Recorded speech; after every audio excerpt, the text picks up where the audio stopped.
anything negative and bring up a guy who every day with your life and your choices, where is his legacy in mind, Kathleen? And I know you watch this, okay? In between reading Q drops and letting Fox News broil your already Vicodin-addled brain, okay? It's the wrong day, Kathleen. I'm the wrong one. You know that. I blocked you on the family. I got a new phone to get in the family fucking group text because you kept texting people about all the dishes they have to do when they come to the family parties. Bitch, no one's coming anymore. No one cares. I don't want to be near you. You should be in a padded room. How my mother is in an asylum and you have somehow escaped it is beyond me, and it's beyond everybody. Wow. You are a disgrace. Wow. Dramatic, potentially closeted lesbian. You never moved out of the house. Nobody respects you. You are a pedophile, probably. You are gross around kids. Nobody wants you fucking taking baths with their fucking kids. You're a fucking weirdo. They gotta watch you like fucking Epstein. Don't ever keep my name out of your mouth, okay? Pedophile, drug addict. Wow. Fake business mug. Wow. And the fake business mug is not on sale anymore. No, it's for sale. Oh, it is for sale. For the 28th, yes. Jeez. I just thought it was a bit rude how she came for me, brought up my grandfather, said something very nasty to me. I mean, what part of my grandfather's legacy do you honor by not working? This is a guy that worked every day of his life.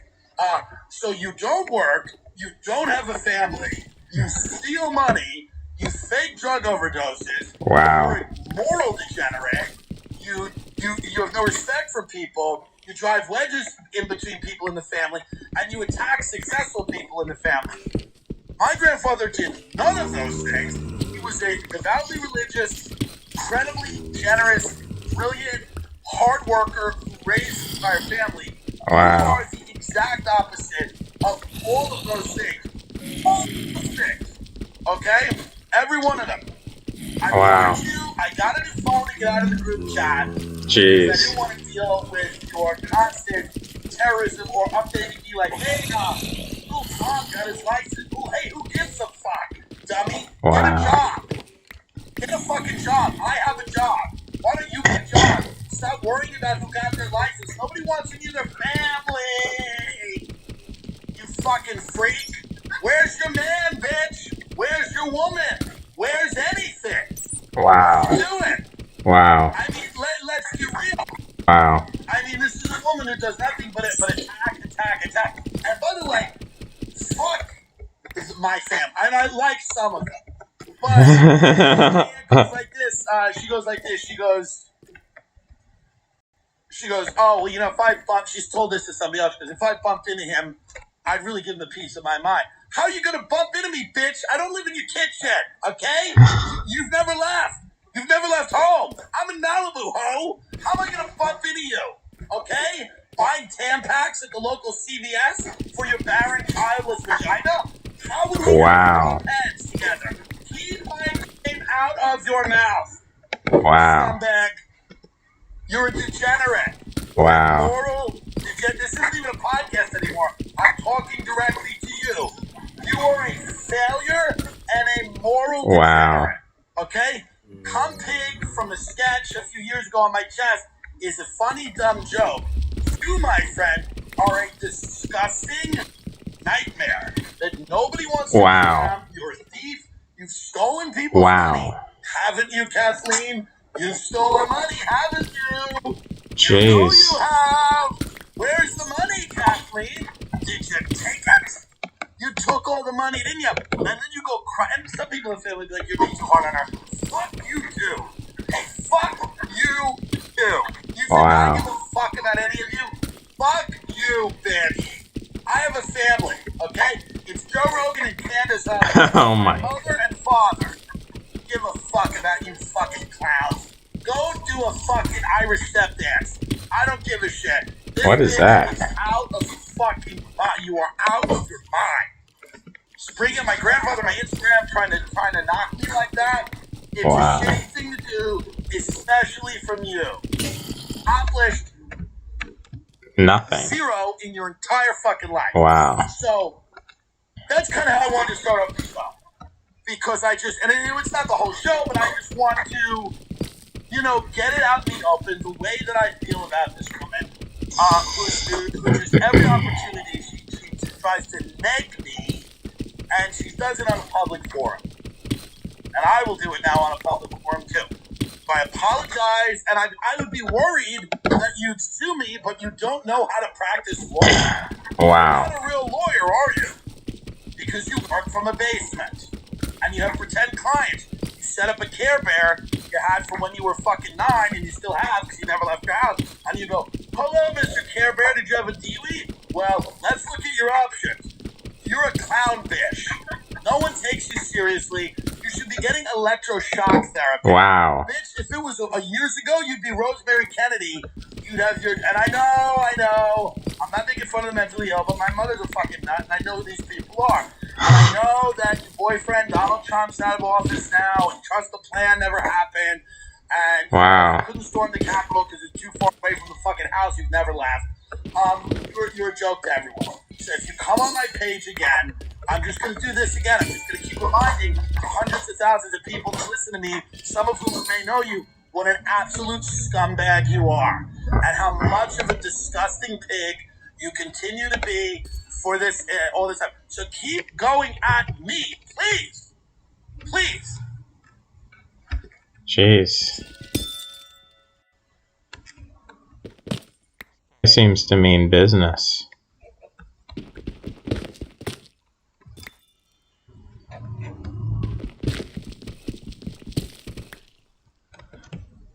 Well, that was intense. That was an intense little video. Okay.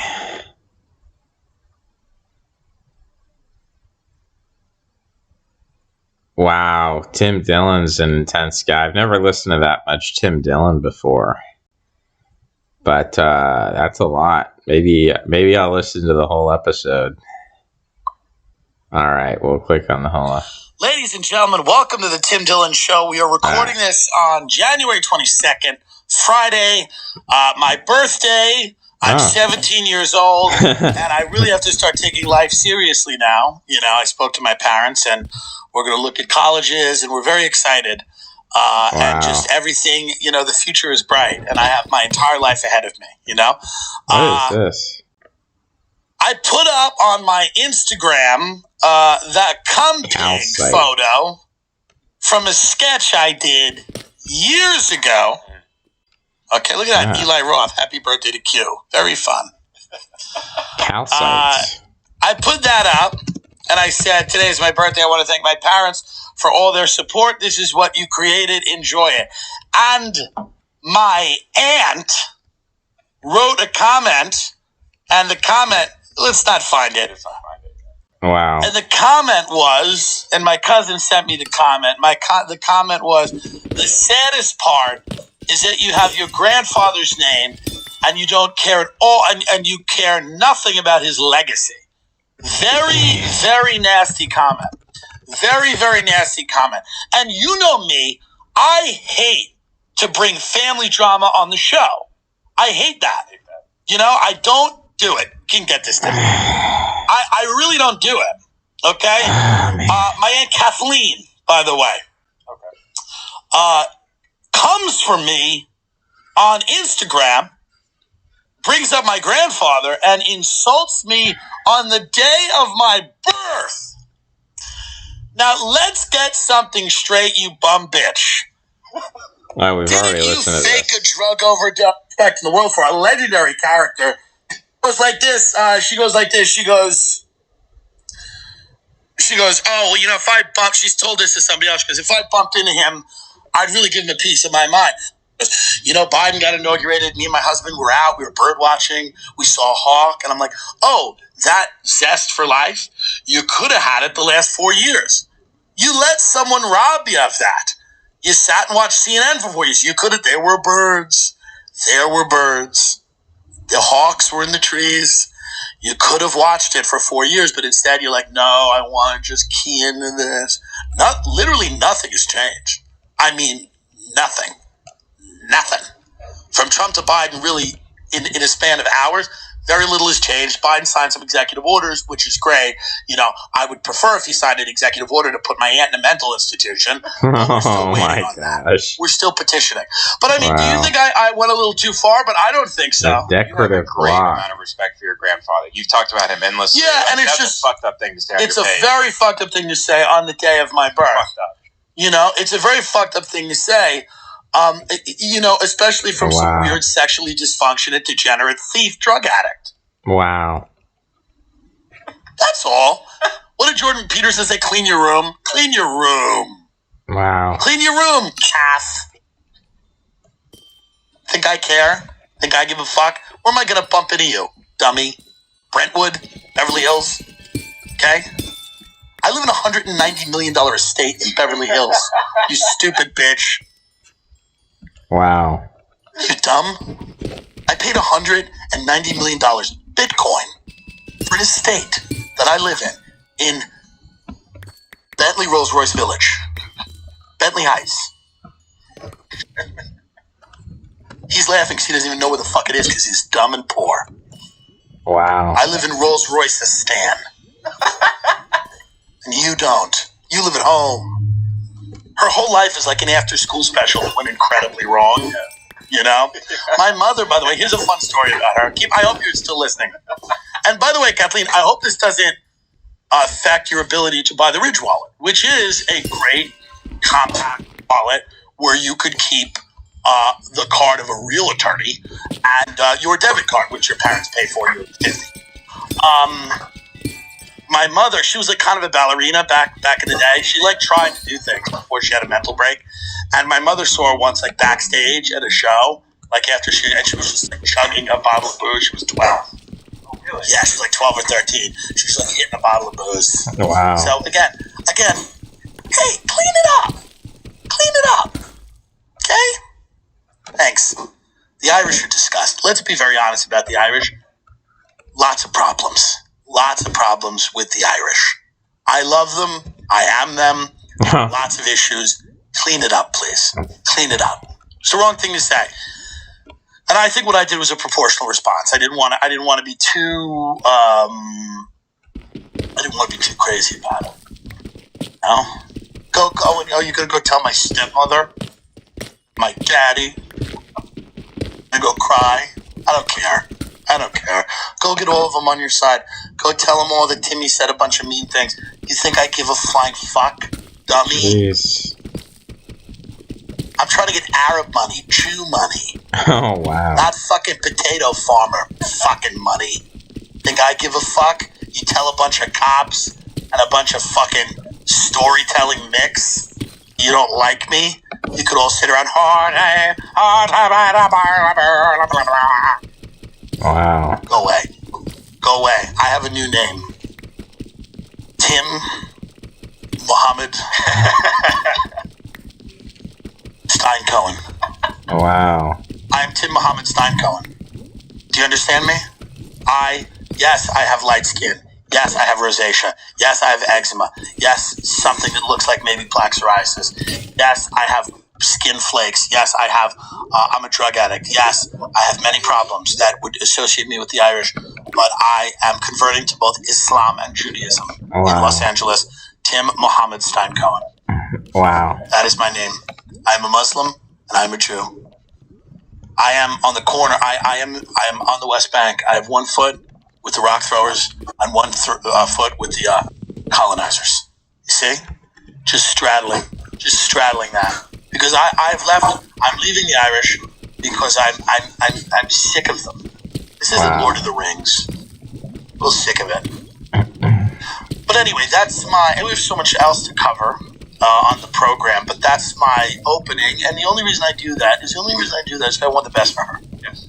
I want the best for her. And this is what people don't understand. So many people are unwilling to take criticism. And what I just did there was I delivered some criticism. Because I feel like if she takes it, and we will, probably hear from attorneys.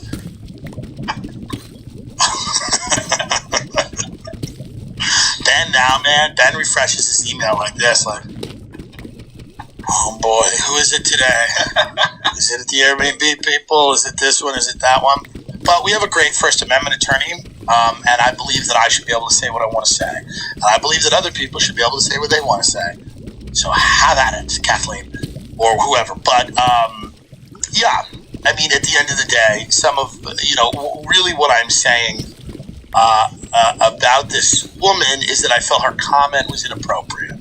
I felt her comment was inappropriate. And I felt her behavior in life doesn't really suggest the type of stable human being that should be critiquing me, who's gone out and just tried to make people chuckle. I just want to make people laugh. I'm not trying to put them in jail. Didn't you work with the DA's office for a while, just putting people in jail, giving people DWIs, and you would just drive drunk to that job? Didn't the irony ever get to you that you were a drug addict putting other drug addicts in jail just because they were black or brown? Didn't that irony ever get to you? You thought you were a member of the Department of Homeland Security because you had to go through some background check to do some job. What did you do again? Provide legal cover so that the FBI could torture 16-year-old Iraqi kids, try to find out where their parents were? How do you sleep at night? How do you sleep at night? And I don't want you to kill yourself after hearing all this, because we know you won't. We know you'll just fake it. Like you did last time. And people wanted to grab you out of that bed you were laying in, pretending to be dead. They wanted to grab you and kill you. So anyway, I have a new family. Tim, can you inquire about legally changing my name to Tim Mohammed Stein Cohen? Absolutely. Thank you. Because I'm trying to reconnect with my Persian. Whoa there. I want to be a Persian. I want to be a jeweler. I hate this. I mean, everyone's too emo. I was talking to Devin the other night, and we were kind of talking about that. That, like, people are so emo now that sociopaths get a bad rap. They really do. People that can compartmentalize their emotions, everyone's like, that's a sociopath. Although I've never heard the word sociopath more than I've heard it in the last few years. Always being leveled at people by absolute pussies who can't control their emotions at all. Sociopath. That guy's a sociopath. Why? Because they don't cry and bitch and moan all the goddamn time? Who cares? You know? Is that what a sociopath is? Is that a sociopath? Okay? I don't understand. I look at so many men, especially, that are just completely fragile, fall apart, ice castles ready to melt. What about that is good? What about that is what we want as a society, both men and women? And women are now told they should be sociopaths. Yes. Be a girl boss and step on his neck. But men are being told that any, whether they exhibit any signs of aggression or any signs of, like, competitiveness, they're psychotic. And it's toxic. It's toxic. But if a woman does it, she's a boss bitch. I don't feel that's a sustainable way forward. Let everybody be a boss bitch. Let everybody go out there and compartmentalize a little bit. You can't fall down all the time and go, just be like, I just can't even. You have to rein it in a little tougher. You know what I mean? My tirade this morning is entertaining, sure, and there's a lot of it, all of it, really, that's true. And I don't mean she's a pedophile. I'm not saying she's a pedophile. You don't want her near your kid. I mean, let's just be real. Let's just be real. You just don't. This is a woman who gave me a lecture about smoking a cigarette that I shouldn't smoke while smoking. So this is the cognitive dissonance that operates in her drug-addled brain. Again, this is just, I just think we need to, go back to a time when we can respect each other and love each other and walk in the light of Christ. Oh my goodness. And I just feel like when you're making a comment on my Cumpig Instagram post and it is not nice, you are not walking in the light of Christ. Okay? And you bring up my grandfather, you're bringing up words like legacy. What's your legacy going to be? By the way, have you thought about that one? Have you thought about your legacy? Do you have any understanding of the way you're viewed while you're here? Can you imagine what people will have the freedom to say when you're not here? I mean, wow. But people like her live forever. They live forever and torture everyone. It's true. People like that. My friend's father was a great guy who I loved, but drugs and never had a job and, cheated on the wife and whatever, maybe smacked or whatever. But, I said to my friend one day, I said, yeah, it's going to be sad when he passes on. He goes, he'll never die. He goes, he's had no stress in his life. He goes, he's had no actual stress. He just doesn't care about anything. And people like that live forever just torturing everyone around them. It's kind of interesting, but I still like the guy a lot. That's the point. The point is that we must kind of coexist together and not lash out. And that's why I'm very disappointed about what I did the first 20 minutes of the show. I'm not going to edit it out. I'm not going to edit it out because I believe in freedom and fairness. And I want to take accountability for my actions. So I can't edit it out. I cannot edit the 20 minutes of truth that I started the broadcast with today. Even though I want to, I won't do it because I have too much respect for myself and I have to learn from this. I have to grow and be better and change. So by listening to this and by letting hundreds of thousands of people listen to it and play it and replay it and cut it up into clips and put it out on Instagram and Twitter and Facebook and hopefully get it cooking on some Reddits and spread all over the dark web perhaps, I feel like we will all grow and learn, and I will not be able to ever not see those words. I will really be like, oh, I'm so disappointed in myself that I said all of that. And if I'd edited it out or ignored her comment, I would never have the learning experience that I'll have now by releasing this episode, cutting it up into clips, plugging it on social media, trying to get people to retweet it, and potentially tagging, her alma mater in any place she have words.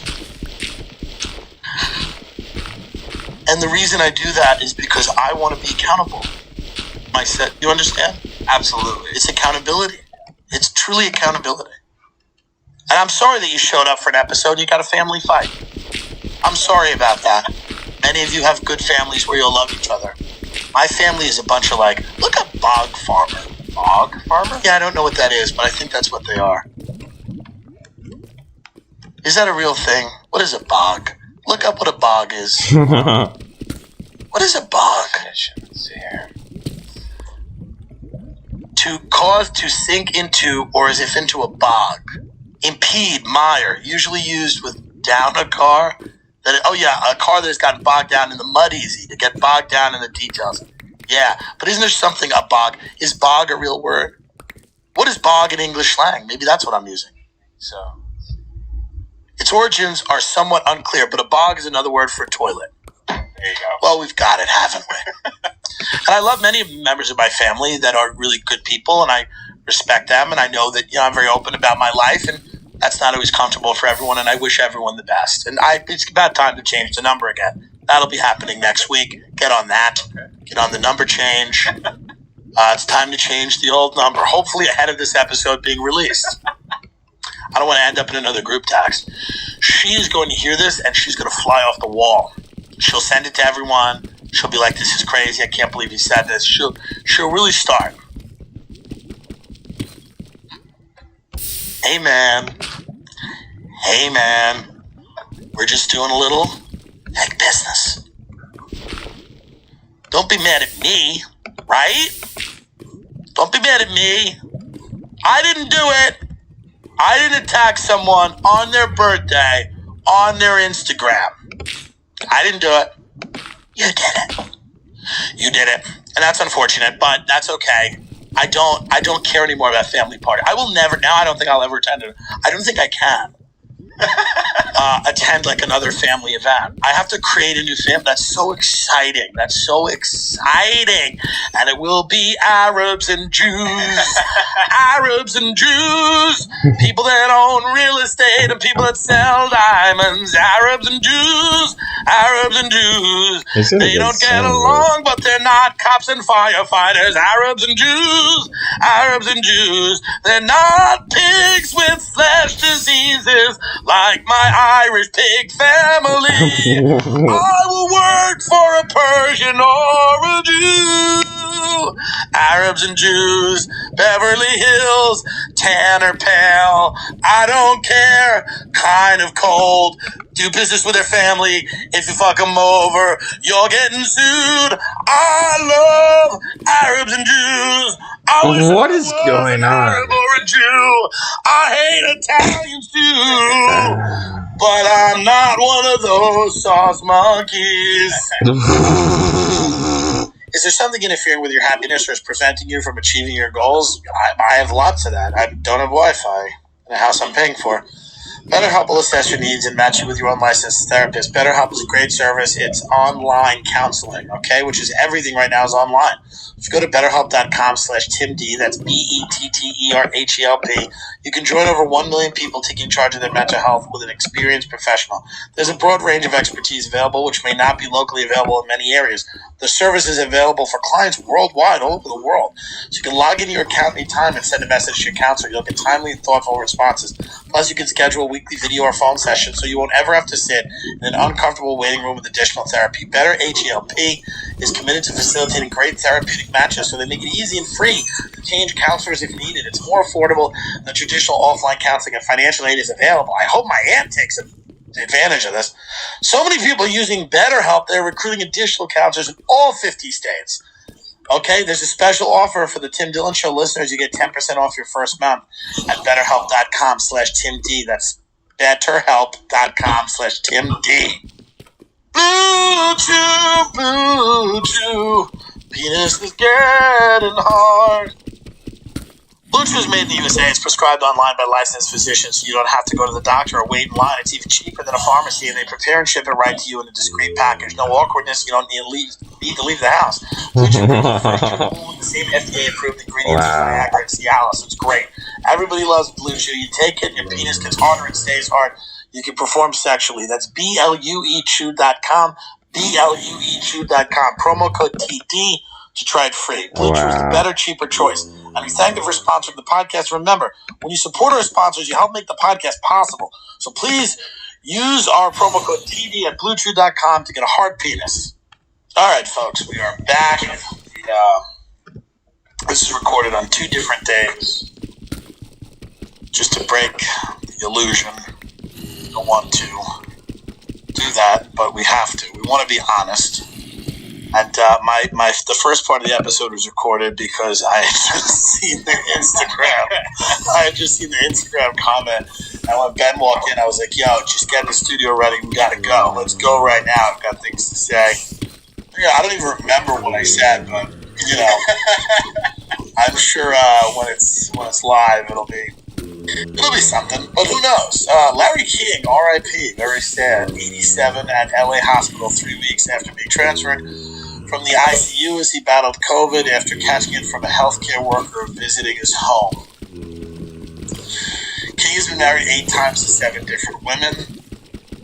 Such a gangster. Why not? Why not? And not only why, obviously there's always a reason, but 8 marriages. I like the idea that he just kept getting married. Yeah. Even though he still liked the day. Yeah. He still wanted to have a day. I like that.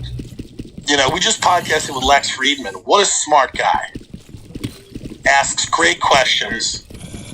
And the podcast was good. It was only 15 or 16 hours.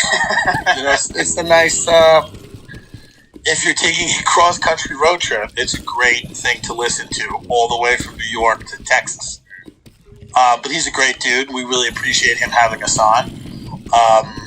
And he said that I could lecture at MIT. He might set that up when COVID ends. I could lecture at MIT. At that point, if I got the chance to do that,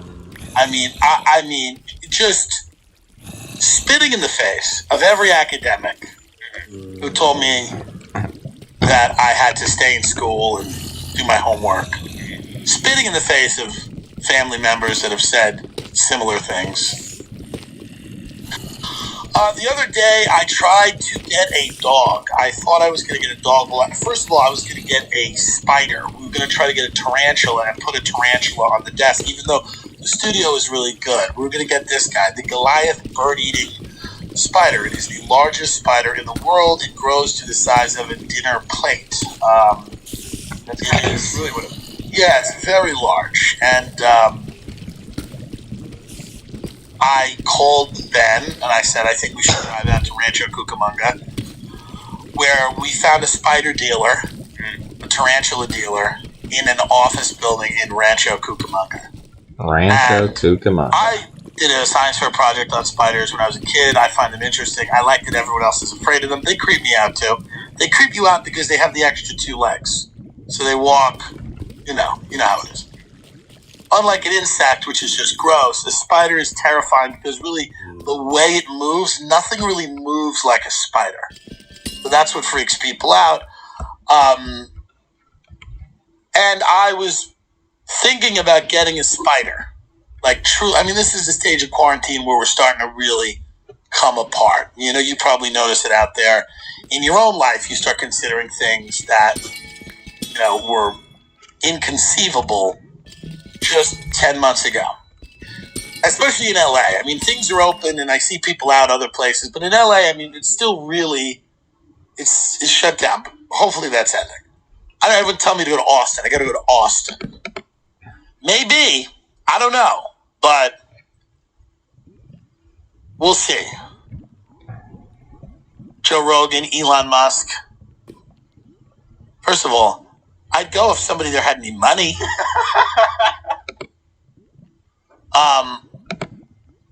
We sent Elon the Tesla rant that I did. Yeah, I emailed it. It's all in good fun. It's all in good fun. It's all in good fun. What did he tweet? He said something about comedy. What did he say? Legalize comedy. Legalize comedy, yeah. How about legalize buying me a house? Rogan gives Lex Friedman his watch. Lex Friedman could just make his own watch. Yeah. Why don't you give me something, Joe? You're giving me a lot. That's true, but I mean, come on. Lex Friedman gets a watch from Rogan. How cool is that? Right on the show, Rogan turns around and Watch right here. look at that. I was on Rogan's podcast yesterday and had on air one of the most special moments of my life. Joe took off his very favorite watch and gifted it to me. To have one of my heroes do that means more than I can put into words. I'm not worthy, but I'll work out. Give me $200 on air in front of everyone. Give me $200. I don't need your favorite watch. Give me $200. Let me use your Airbnb account. I'll pay. Just let me use your Airbnb account. We'll take care of it. So we drive to Rancho Cucamonga to the Spider Room, which let's give a shout out to the Spider Room. The Spider Room In Rancho Cucamonga. If you are looking for a spider, this guy is the guy. Wednesday through Friday. Now, we didn't get a spider here, but this guy is the guy. Yeah. It had nothing to do with him. He was great, knowledgeable. All of the spiders look like they're well cared for. You walk in this office building, and then it's like a regular company. Yeah. I don't know what kind of company it is. It looks like an office where I used to sell mortgages. There's like a small office, and then in one of the rooms, there's just 200 venomous spiders, and this guy rents it out. You know your company's doing well when you have to sublet one of your conference rooms, not even a conference room, a small office to 200 venomous animals. But respect. So we go there and I go in there, and exotic animal people are odd. They just are. I used to go see an anaconda get fed at DJ's Reptiles at Hicksville, Long Island. They're odd, the exotic animal people. As you would imagine, they're just different. Something is different about you if you are drawn to snakes and spiders. Usually things aren't going great. For the most part. If you really get into venomous animals,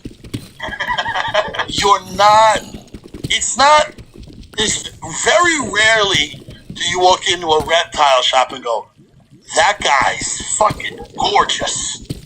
Like, that doesn't happen. That's just not the people It's never like a six-pack Malibu surfer, perfectly tan body, shaggy blonde hair, big-titted girlfriend, and they're like, do you want to go to the beach today? And then fuck each other senseless? Or do you want to go buy a Madagascar hissing cockroaches and feed it to the spider? I'm just saying. And I'm not, I was going to buy a spider, so I'm not, hey. So we go in there. It just seems like most of the people in the trade they're like the less successful Joe Exotic. You know what I mean? Right. Like they're not, they don't own a zoo, but whatever. But it seems like that's not an unfair thing to say, right? People that are in there, there's something that you get drawn to spiders. Yeah. But God love them, and I mean they've got scorpions in there, and they've got brown widows. Brown widows are like cousins of black widows. They're insanely venomous. Yeah. It's hilarious.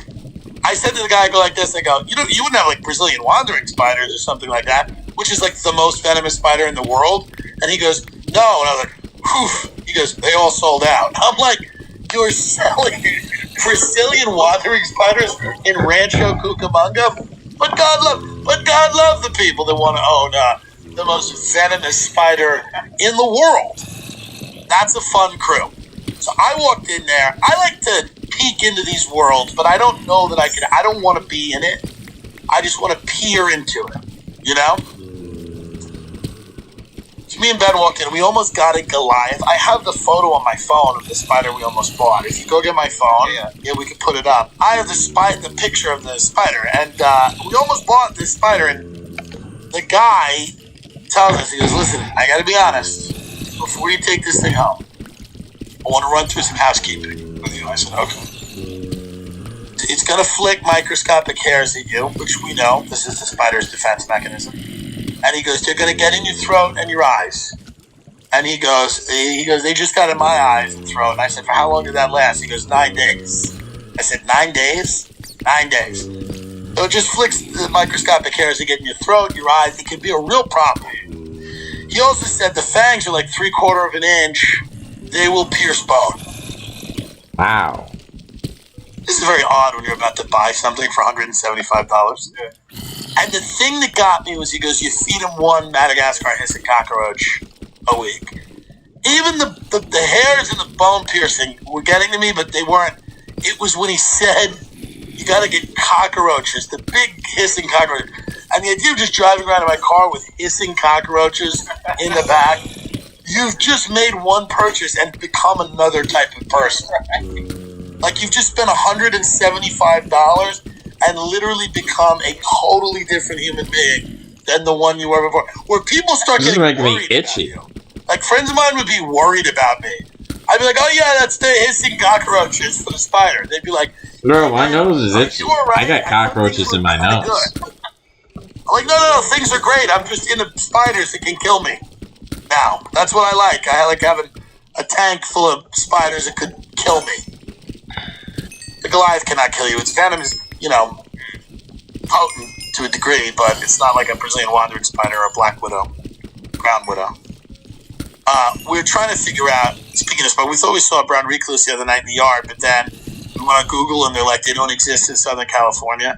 I was reading some forum and one guy is my favorite thing. My favorite thing is just watching anonymous fights sometimes. And a doctor, an entomologist, a specialist or whatever, or an invertebrate zoologist, whatever studies spiders. The guy goes, hey man, there's no brown recluses in Southern California. There's a Chilean recluse, there's just no brown recluse. And then one guy just right under it goes, hey, fuck you, I was bit in Woodland Hills. That just made me laugh so hard. Hey, fuck you. So we don't know if there are actually brown recluses here or not. I'm sure people will now chime in and be like, no, I was bit by, but people are also idiots and have no idea. Like, I'm sure people go in and go, is this a brown recluse bite? And the doctor goes, that's a gunshot wound. You were shot. Like, oh. But we walked out of the spider room and we went to puppy adoption because I said, maybe I'll get a puppy. An animal shelter. Yeah. An animal shelter. Yeah. Which, I gotta be honest, and this is a little controversial here, and I don't, I know that it's to help them, and I want everyone to get help. But it is not a real fun way to get a fucking dog, is it? Can we be honest? These dogs are homeless. They're like 4 years old. They're not puppies. The people that are showing you the dogs also look like they need a fair amount of help. I mean, it's just bad. And you sit there and they bring the dog out, and it's very sad because they brought out a husky, and a husky's family returned him because he was getting territorial with a baby. And they didn't have the time. You know, people in LA are so goddamn selfish. They didn't have the time to throw a frisbee with the poor husky, so they brought him back. It's fucking tragic. Isn't it really sad? It's very sad. And then they brought out a shepherd before the husky. And again, they're beautiful dogs, but they're aloof. And you could tell they've been through it a little. You know? I tend to think of Lady and the Tramp. You know, where they come out of like a nice box and they pop out on Christmas morning. You know?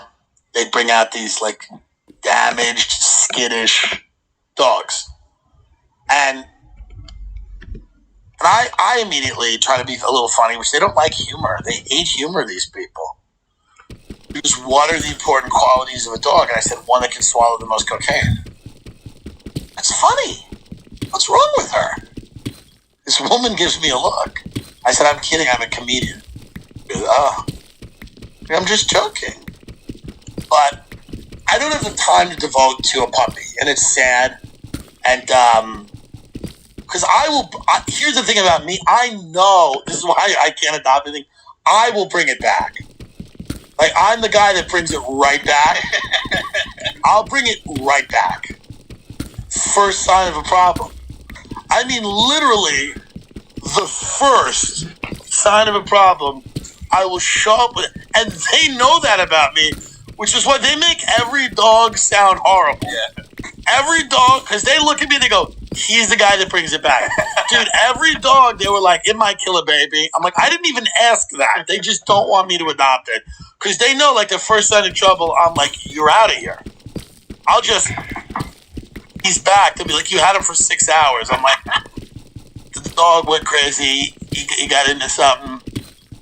But it's sad that there are so many dogs out there and they're not cared for. But I can't take on the responsibility of having a dog unless I have the time. And I'm going to travel a lot coming up. We have new dates on the road all over the place. We're in Pennsylvania and Baltimore, Maryland, and we are in Chicago, and we're in Austin, and we're in a bunch of other places. And the dates are on the website, and the website's getting redone, so we're putting stuff. We're putting stuff up little by little. We're trying to get everything out there, but we're going to be on the road, so I don't have the time to really deal with a dog. I don't have the time to really devote myself to an animal. And I gotta be honest with you, this is gonna sound horrible, and I hate admitting this. I want a purebred puppy who's very cute and very happy. Do you see what I mean? Is that controversial to say? No, but some people just get mad if then you went to like a puppy mill or something like that. What is a puppy mill? You know, where they make the dogs, you know, the dogs die, they're all inbred. It's not good. It's really not good. So you go to a breeder. Yeah. They're breeding dogs. They're using them to make money off of them. But a lot of time the living conditions aren't that good. And there's so many dogs that need homes anyway. Like, and purebred dogs. You're against the purebred. You think people should just get rescues. Probably. But they're losers, the rescues. I mean, let's be very honest. Well, and you don't want them around your children. Because many of them will attack your children. That's true. This is true. If they were beaten and they were homeless, you know, then yeah, no good. I think they should make up lies about where the dogs were. Because the woman was like, we don't know where this dog came from. I'm like, just make it up. Just make up a lie about where it came from that makes me want to adopt this dog. But I want a purebred puppy that's from a breeder who's, you know. I get it. I totally get it. They have a lot of problems. They don't live very long. The purebred. Yeah. Perfect. That probably describes me. I want a dog that I can have fun with for a few years, and then, I mean, how long is your three-legged? Do you have a three-legged dog? How old is it? Emma is 9 now. Yeah, she's old. Isn't that insane? Yeah, I think she'll live till she's like 13. But that's absurd. To me, I get a purebred St. Bernard, 8 years. I'm just saying. I'm not trying to, I just really want a dog, but I don't want to really take care of it, and I don't want one of these mixed breed, homeless baby killers. Which is, rescue dogs, I believe, are homeless baby killers of uncertain origin. And I'm just wondering why you bring that into your home. I don't know. I know adoptions are way up here, so that's been good. Less animals going to kill shelters. What is the kill shelter? I find this interesting. I believe there's a certain amount of time the dog can be in one of these shelters before then it just gets executed. So if no one wants it after a certain amount of time, they got to make room for it. And then it's just gone. It's a dark job. Yeah. Working in a dog kill shelter. Who does that? Oh, God. God, that's tough. That is tough. That's a tough job. Yeah. I still don't want the rescues in my home. Even though it is a tough job, I still think that. Should we, and I'm not trying, again, should we maybe outlaw rescuing dogs? Because it's too much of a risk. You know what I mean? In terms of it killing people and babies? Oh, yeah, just not looking good and everything. Should we maybe not allow people to adopt? Should they go right to the kill shelter? I'm asking questions. I don't really know. You're more of a dog person. I love dogs, but I just want to understand the way this is all supposed to work. So if your dog gets lost and animal control gets it, it should just go right to the kill shelter, essentially. Well, I mean, lost is interesting. I mean, it has information on it that can be returned. If it has a chip in it, they scan it. Well, but it does have does it have a collar where it says it's going? Yeah. Okay, so why would they do that? You don't need to put that dog in a kill shelter. You can return it to its owner. Yeah. Animal control takes it to an animal shelter and then calls you and says you have to pick it up and you have to pay money to get it out. I've done that. Okay, well then that dog clearly doesn't have to go to a kill shelter. Right. But any dog that gets lost without a collar or a chip should go to the kill shelter. I'm saying this. This is what I'm saying. Yeah.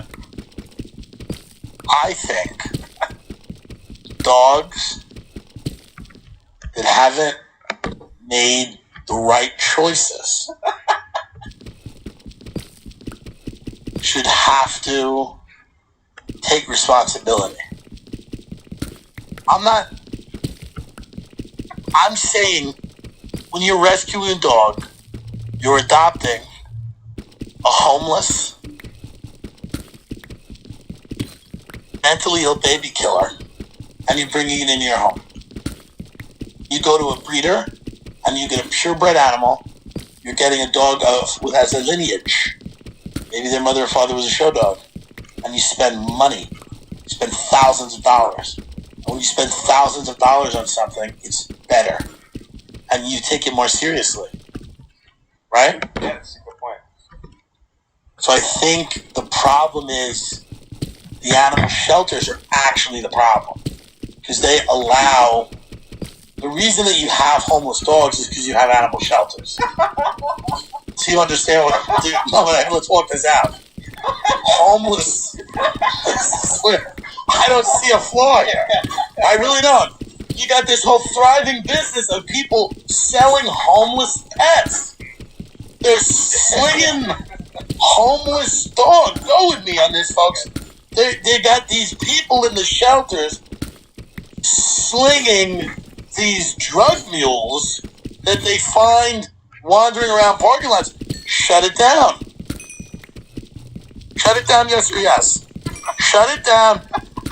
The only people that should get dogs are people that can afford to pay thousands of dollars to a breeder for a purebred, and yes, it has health problems, but that's also good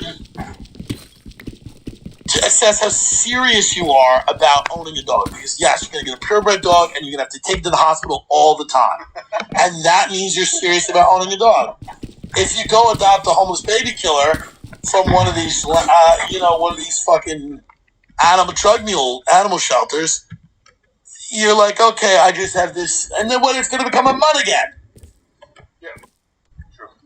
I just am against rescuing dogs. I've always been against it. I don't know why that's a controversial position. It seems like it is propping up a system that is really terrible for both the animals and the people. Why are all these stray dogs around? Why?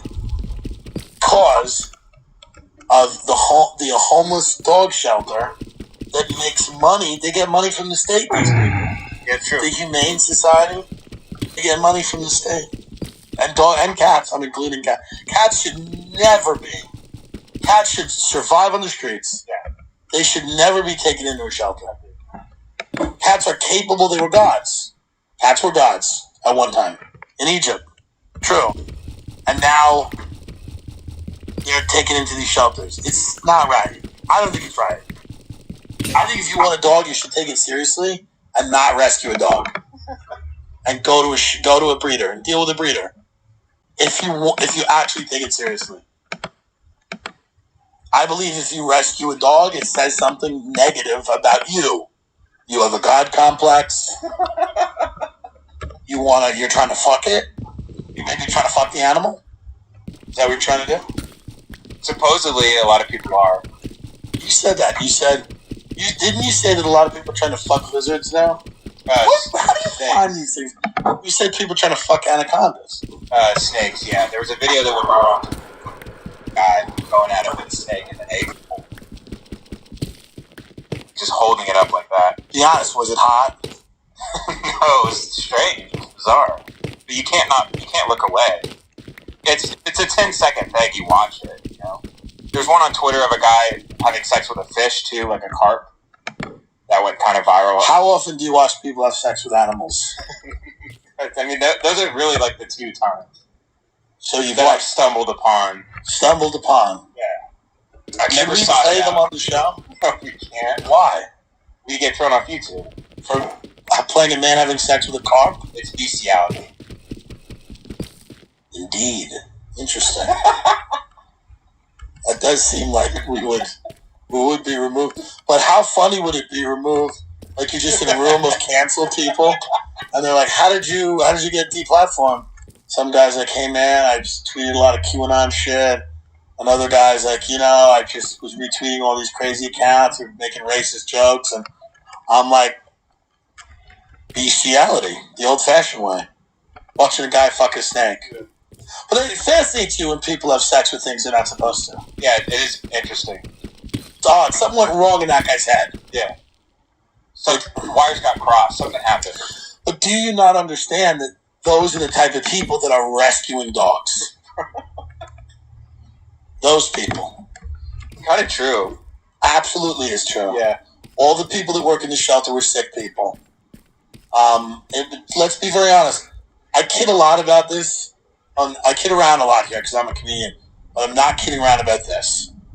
I think if you rescue a dog, you are engaging in bestiality. What is the name for somebody who engages in bestiality? Let me see. See if there's a singular. What is the name for somebody that someone engages in bestiality? Now we're on Reddit, so God help us. Oh, zoophile. Zoophile. Yeah, you're a zoophile. What a horrible lesson to teach your children, taking them to a homeless shelter to adopt some mutt. What a horrible lesson to teach your children. To say, we're going to go to the shelter and pick up some dirty rat to bring home. What a beautiful lesson to go to a breeder, see a bunch of puppies in a field, and say, I'm spending a lot of fucking money for this dog. Better fucking knock it out of the park. With the homeless shelter, the animal shelters, it's easy come, easy go. Easy come, easy go. Yeah. That's why they bring these things back. Because it's easy come, easy go. Dogs should cost thousands of dollars. They should. Get mad at me if you want. If you have a dog and you're young, you're not serious about succeeding it. If you really want to succeed and you have a very difficult career and you have a dog and you've adopted a dog, I know you're not serious about succeeding. Truth. It's the reality. I know people that are sweet people, but they go, I have a dog. And it depends on what your career is, but if you really want to light the world on fire, you're really trying to do well, and you have decided that it's more important to have a dog, you're letting things get in your way. You're letting things get in your way, which is fine, but just admit that to yourself. So many people I talk to, like, man, I want to do this, I want to do that, but then they have a dog, and I'm like, dude, you have a dog? That's crazy. You weigh yourself down with things like that. It just shows that you don't have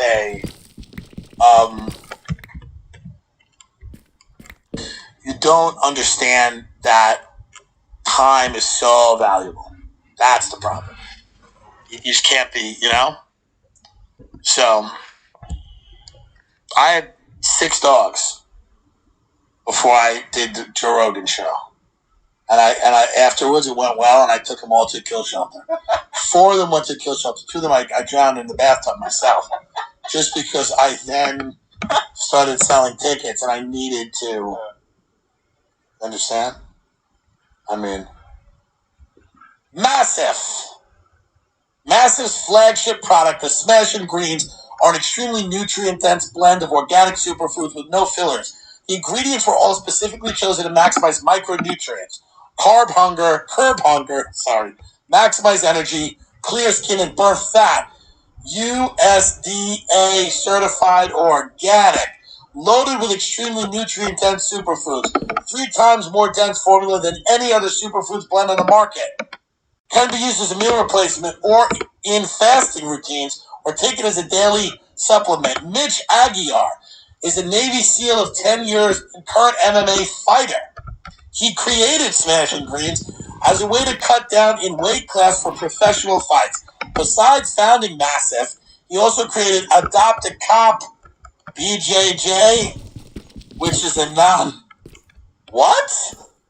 non-profit charity which pays for police officers' jiu-jitsu training to create better trained police who don't instinctively turn to deadly force. Well, that's nice. That made a turn I didn't think it was gonna make. Adopt a Cop. I thought it was like, we need a deadly force of fighters on the street. These cops need to be able to break necks. Cobra Kai forever!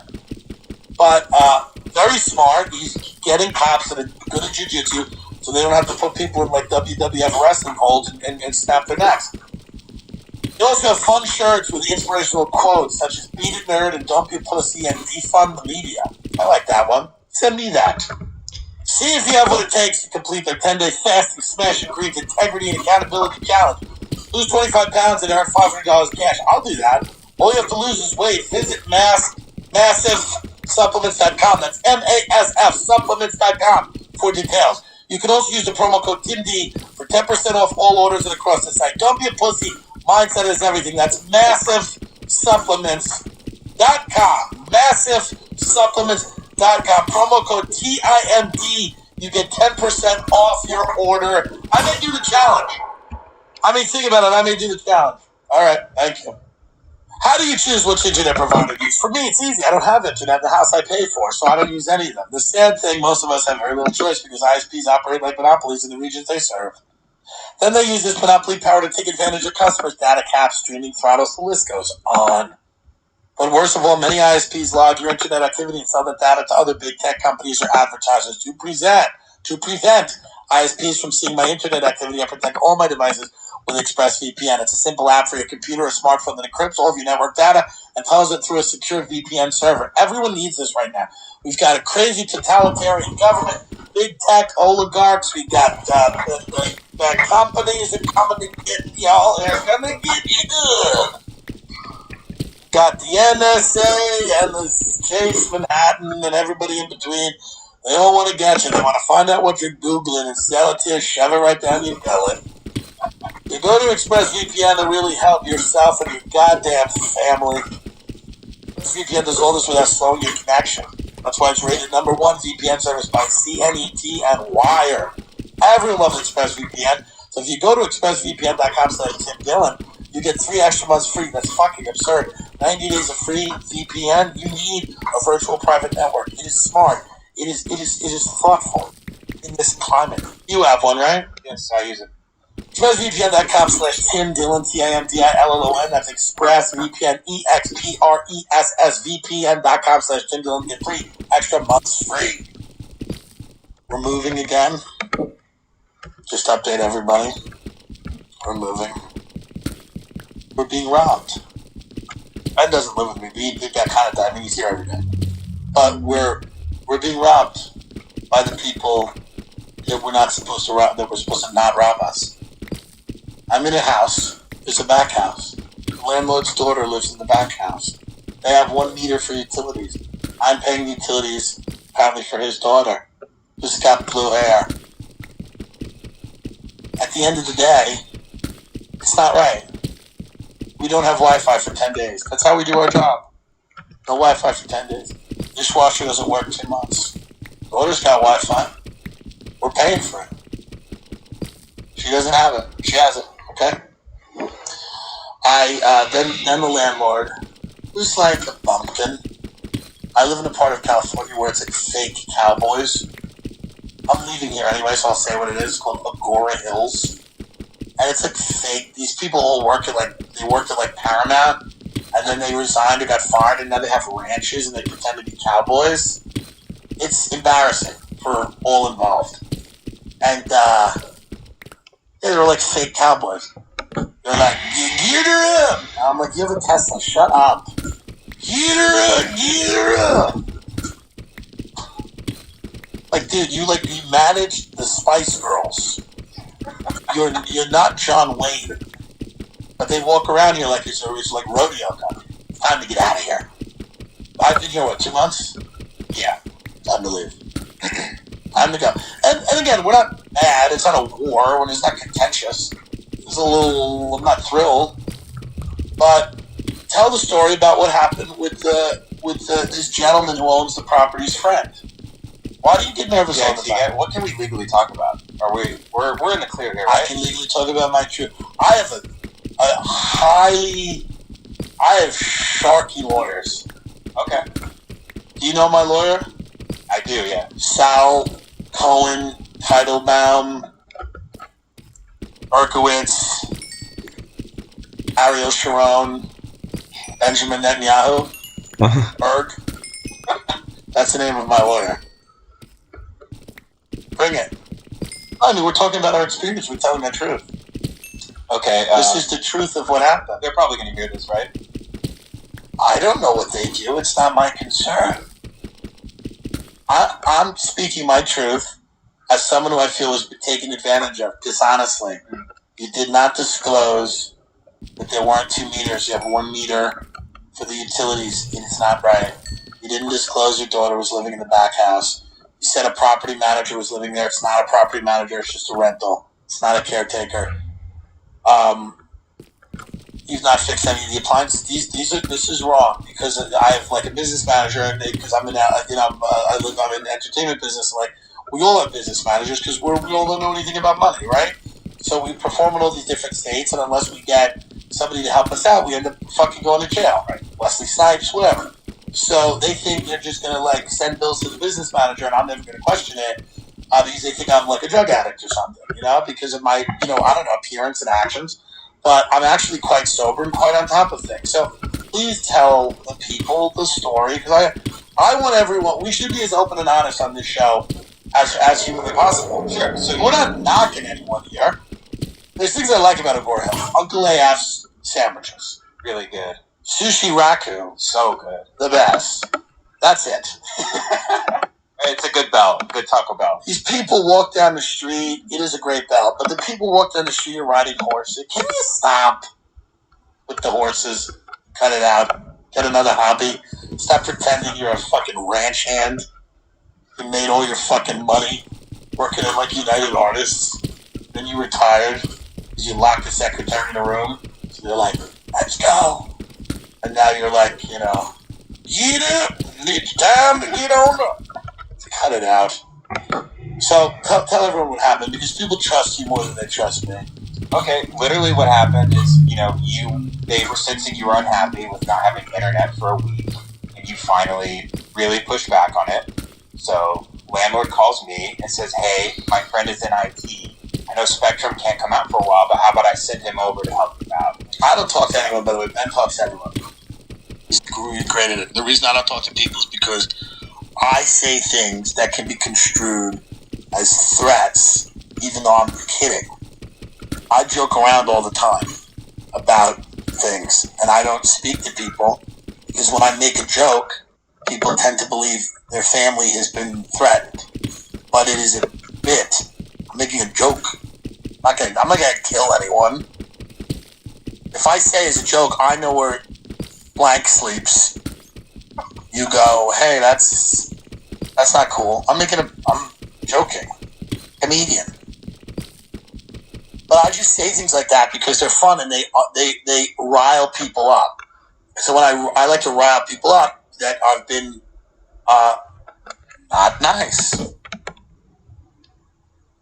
So so if he's like, I'm gonna send my friend over who's in IT just to help you guys out. Fine. I assume no charge, of course. We would have hired our own IT guy. The friend did nothing, by the way. The friend did nothing except tell us how he bought 7 houses during the mortgage crisis and went belly up. So, I said, I wish I'd made it 10 years ago, you moron. So he, just troubleshoots everything I know how to do. He knows where the line's coming in the house, resets the modem, blah, blah, blah. Nothing works like I told him it would. And then when Spectrum comes out, landlord calls me and he goes, hey, I want my IT guy there just to help cover, just so we have an extra set of eyes on things. He goes, I know you're tech savvy, but we'll have an extra set of eyes on things. I'm like, okay, I appreciate that, blank. Thank you, that's very nice. He comes over and follows around the Spectrum guy for 7 hours and just annoys him. He goes, oh, it's this. And Spectrum guy goes, no, that goes up to the dish satellite. That's not Spectrum guy was so tired of having this fucking guy follow him around. I get it, yeah. Super annoyed. So then after everything's said and done, the next day, business manager calls us and goes, I just got a bill for $1,500. $1,500. Oh, sure. I'm pissed. I mean, I like Instagram. I just want to dissolve this because it's not worked out and it's unfortunate. But now I'm starting to realize, this was always a plan to rip me off and just try to send bills to the business manager to keep it pay. And you're not even tell me about it. I'm sure that works. And really, that happens a lot. And I'm sure it does because there's people sleep switch. But I'm trying to stay on top of things. And I just was very. And first thing when I moved in, like, is he have a dog? Where'd you go? Dogs are okay. I said, here we go again. Pet people. Fucking you over. Not shocked. We're moving on. We don't know where yet. Stay in California for now. I'm not mad anymore. I'm not angry. No one's angry. It just is unfortunate that there's, I feel like I have not been dealt with fairly.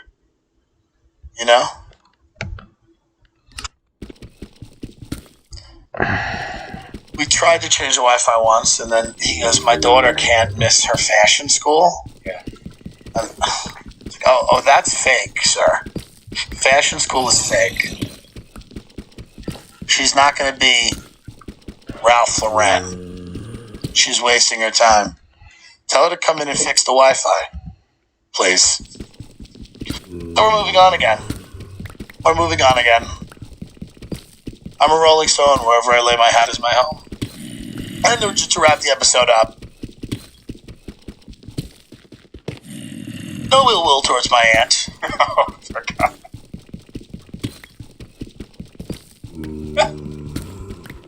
Remember yesterday? Yeah. No ill will towards my aunt. I wish her the best. I truly do. I was disappointed with a comment, which I couldn't find. Maybe she deleted it. I think so. I couldn't find We it. have it screenshotted in case she tries to.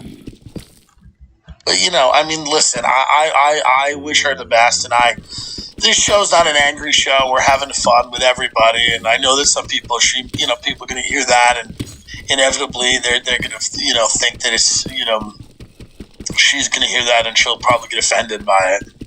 That's not my intention.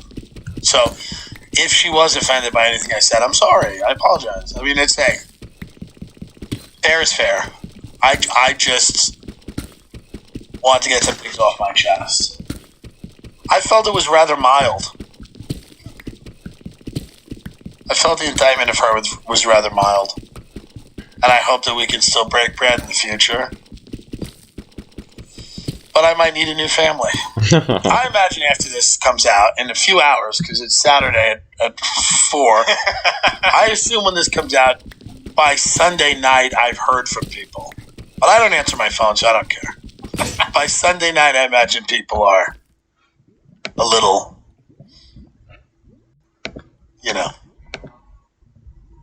But we got to make the show fun, and we got to be honest.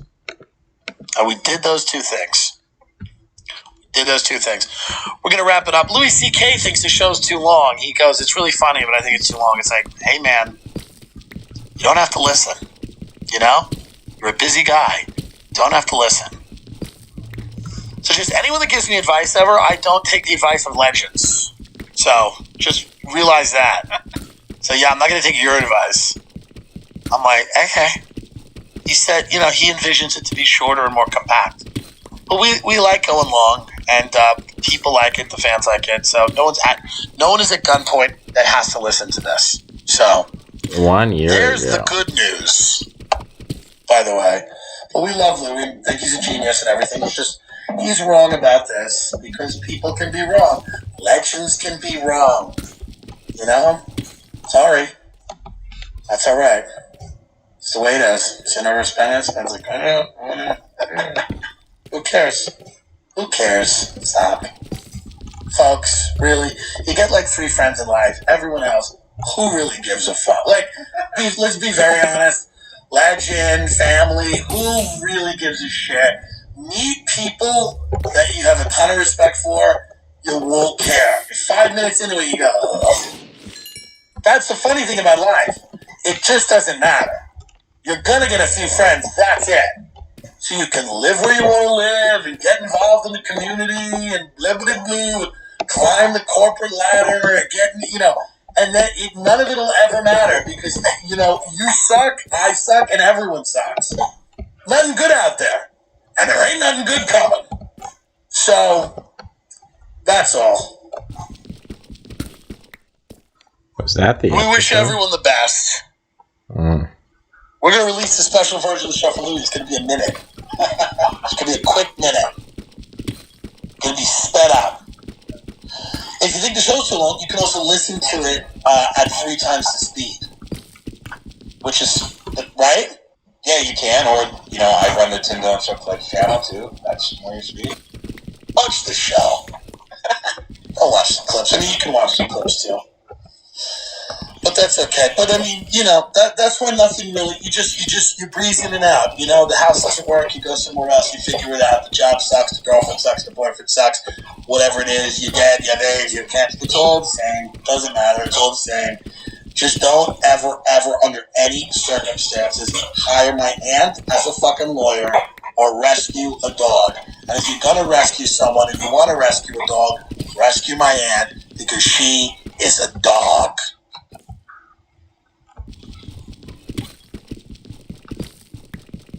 Is that the end of the episode?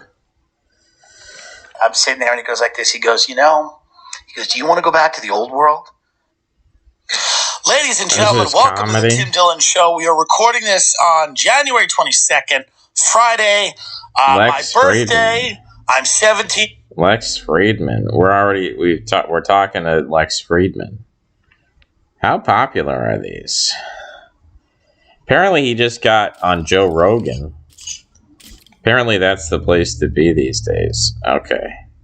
I haven't listened to Joe in a while. Joe Rogan, thank you for coming.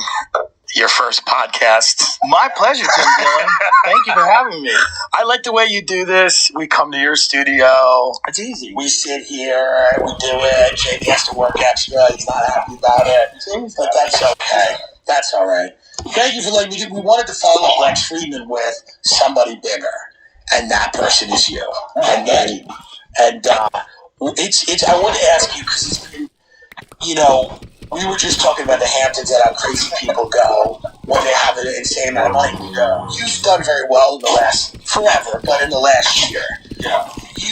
Is it weird as a comic, the types of people that you can be around now? Or it's weird I get like messages from celebrities, like random celebrities, usually about COVID advice. Right. Like I get, no bullshit, I have like dozens of people. Yeah. That I've never brought their names up, like famous actors, right, musicians. To just contact me for COVID advice. Interesting. Yeah, that's weird. But it's also weird that they know I know them, and I'm famous too, so I've reached this weird spot where I feel comfortable meeting famous people. Like, hi, fellow famous person. Right. Whereas I was plagued by imposter syndrome, like, for forever. Like, and I would get real weird around actual celebrities. I'm like, I gotta run to the store. Right. Yeah, with the freaks.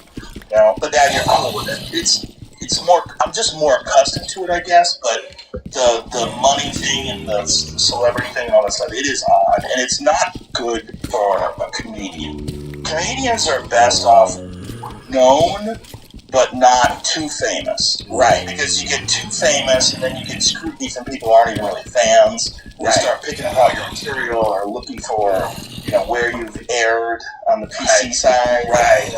Where you're not woke or where. What do you think that is with comics, where if they get too much money or if they get too big, a lot of them lose their mind, a lot of them have real big problems. So famous people lose their mind, right? It's just a totally unnatural state of existence, right? Where everywhere you go, people know you and they're all happy to see you. Right, and then you also surround yourself with a bunch of people that don't tell you the truth. That's pretty common. Right, and you got to find a way to mitigate that, or you'll go insane. Right. You have to have something you do that's like an absolute thing, whether it's a workout thing, or you play chess, or you fucking whatever it is. You have to have something that you do that's really difficult. Yeah, that doesn't give a fuck if you're famous. Right. If you don't have I look at it literally like it's an exercise for maintaining sanity. Like this, you have to brush your teeth, you have to go work out. Right. But it's not just to work out to be healthy, it's also a workout because it's so hard to do. Right. That everything else seems easier. Right. Over the last year, you've kind of become, is this the most heat you've ever taken for the position? For about COVID and the vaccine and stuff like that, is there? Because I know that the trans MMA thing was big, but it didn't feel this big. Well, the trans MMA thing was big, but it wasn't valid. It was people that don't want any criticism whatsoever about trans people. And I was like, look, I don't have a problem with trans people. I have a problem with someone pretending that they're a biological woman and fighting women. Right. Once you say you're trans and everybody says, okay, I'll fight her, fine, I'm fine with that. And in fact, MMA is one of the best places for that because you know exactly who your opponent is. Right. Unlike this swimmer. Was it Pen? Is that what it is? I don't know. Whatever the swimmer is, it's like lapping all these biological women. Right. That's fucked. Right. Because they don't have a choice. They have to. Yeah. And fighting is you're more of an expert in fighting than many things. Right. You put your knowledge of fighting up there. And the knowledge and the advantages that a biological male has over a big giant. Advantages, and I don't think they go away. Right. In 2 years of hormone treatments and sort of. Right. It's too much of an advantage. But if a woman is a biological woman who wants to compete against a trans woman, I have zero problem. Right. And there was a situation like that recently. Yeah. I had no comment about it. Right. It's basically some regional level fighters, and one was trans, and she was former Navy SEAL, fucking suit jacket. Right. Yeah. Used to look like a savage. Yeah. And then became a woman and fought MMA, and apparently it was a good fight too. She almost lost in the first round, won the second round. I don't care. Right. My issue's not an anti-trans position. It's like, For sure. you can't pretend that that's fair, that you don't Right. tell someone that you were a biological male for 30 fucking years. Right. So 30 fucking years of having testosterone pulsing through your system, strengthening your tendons, your muscles, and changing the way your mind works. It's a different mind for a female. Absolutely. That was a lot. That was a big one. But it was more like, I realized that people will distort your perceptions on things or your positions on things.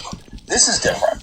This is like the government gets mad at me. Right. Like, this is crazy. This is the CNN most lies about me. I think I've ever seen a private individual take outside of like somebody's leaking secrets or something, right? I mean, this is a pretty. Now, obviously, you're fine. They're not disappearing you, right? But in terms of just criticism,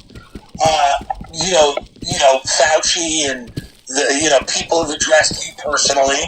Like the media has kind of gone after you personally. Does it affect you at all being in the midst of this shitstorm on the level you're in it, which is you're pretty central? Well, it has to affect you because you're aware of it. If you're aware of it, it has an effect on you. The question is, do you change the way you operate? Like, do I decide that now I'm going to play it safe and I'm going to just have podcasts with athletes or comedians just talk about silly things? Right. I could do that. Right. I could just decide to bail out of it. Or I could just do exactly what I want to do. Right. And do exactly what got me here in the first place. So that's what I do. Yeah. I'm aware of it, but I'm like, I know what's going on too. What's going on. One of the reasons why they go after me is that they realize I have a lot of influence. Another reason why is because they need a boogeyman. Like the mainstream media needs a Trump. They need a someone. They need, because on their own, the problem is it's a lot of it is editorial opinion pieces by morons. Like they're really dull-minded folks. These are not the brightest. Well, the reason why they got there in the first place is not because they're these courageous, pioneering thinkers, who have like compassionate, intelligent views in the world. No, they've followed narratives. They read teleprompters, and they say things that align with whatever the ideology is of their network. Right. So that's what they do. Do you have people that disagree with you on this issue and I'm sure you do, that you respect? Yeah. That you go, Sam Harris, something like that. People that go, I feel, because it's a big issue and it's like a life or death thing. Mm-hmm. It's an important issue. People have very strong feelings about it.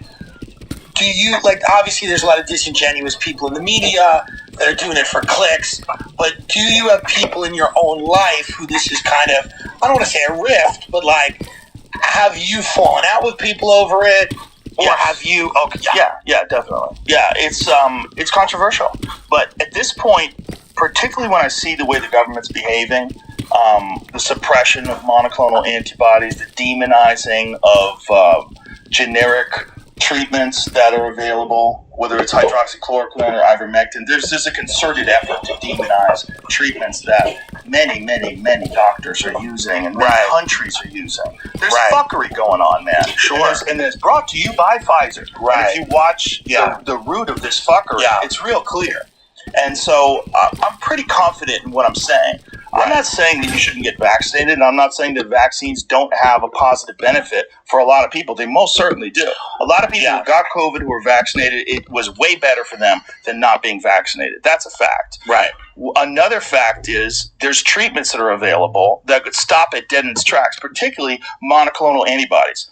The Biden administration is doing their very fucking best to make it really hard to get monoclonal antibodies. And according to Peter McCullough, Dr. Peter McCullough, who is the most published physician in history in his field, the most published ever. He's a rock-solid physician without ever having any controversy in his career up until COVID. He says there's enough monoclonal antibodies for the entire country. He's like, they're doing their best to try to prevent this because if you get that monoclonal antibodies, it stops COVID dead in its tracks. So why wouldn't early treatment with monoclonal antibodies knocks it dead? It did it with you. Yeah. It did it with me. Right. And so then why not go that route? Now, I know Pfizer's making a lot of money. They want to vaccinate people. Right. They want universal vaccination. Yeah. And you could say there's all sorts of sinister motives for that. Sure. You could say they don't want a control group. They want the entire country vaccinated. So if health problems happen, there's no one to compare it to. There's a lot of things that you could say.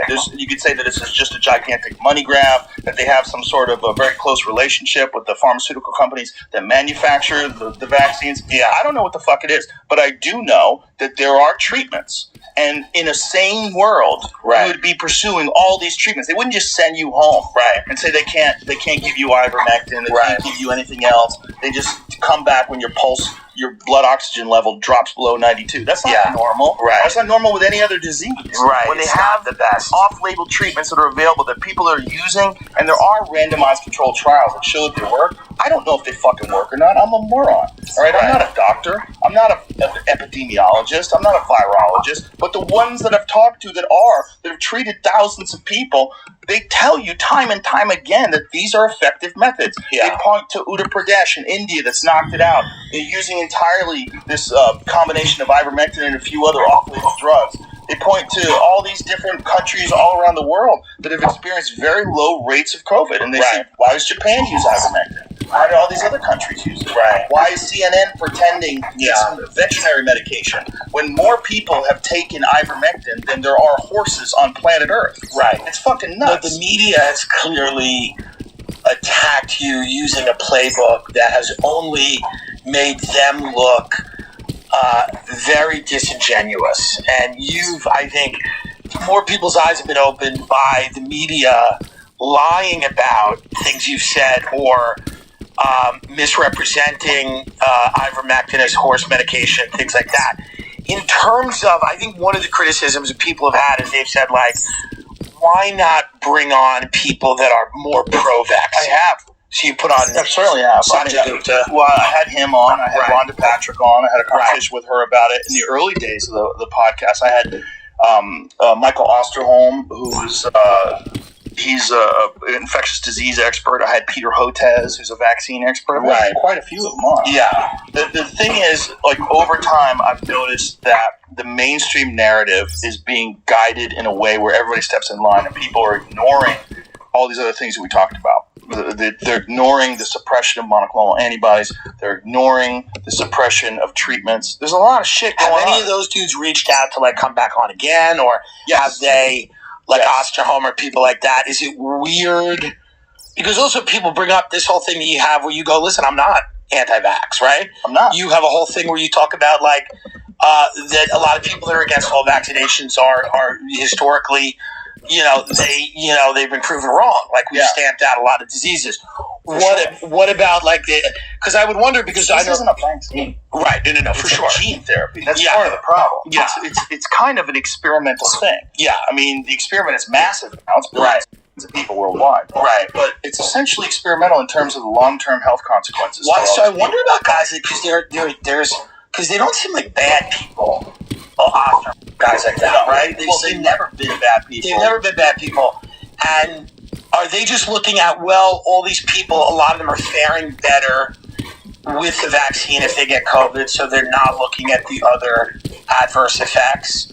There's a bunch of things you could say. I mean, it's a lot of it's speculation. But again, there's a lot of people that benefit from being vaccinated. That's a fact.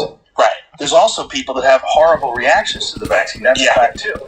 There's a lot going on, and when you're only allowed to look at one group of one example of evidence and not another example, a positive example versus a negative example, that's not good for anybody. No, it's not. It just sucks for me that I'm stuck in this weird position. You're in this crazy position as a comedian, MMA commentator, podcaster. But the show has become such a massive. I mean, they put out numbers the other day. I mean, you're the leading media figure. How right now? Dumb is that? Well, that's how you know. That's how you know I should be. I was so mad that you were, and I called my producer and I fired him. I had to rehire him because I couldn't find anyone else. But I was so angry because I don't have guests, and that's what a real media person should do.